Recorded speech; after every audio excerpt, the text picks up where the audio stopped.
Hi, welcome back to our channel. In today's video, I'm gonna show you how to see who viewed my Instagram video. So we posted our videos to our feed and we wonder who views our videos. Unfortunately, it's not possible to see who viewed your video that posted to your feed.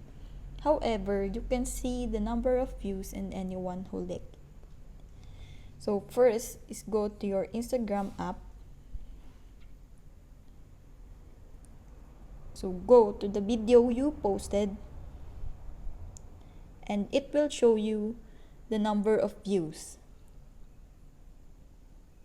Tap the 29 views. And there you can see the number of views, but unfortunately, you cannot see who views. But you can see who likes.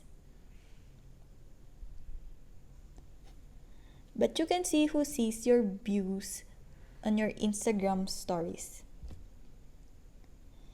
So all you have to do is go to your stories.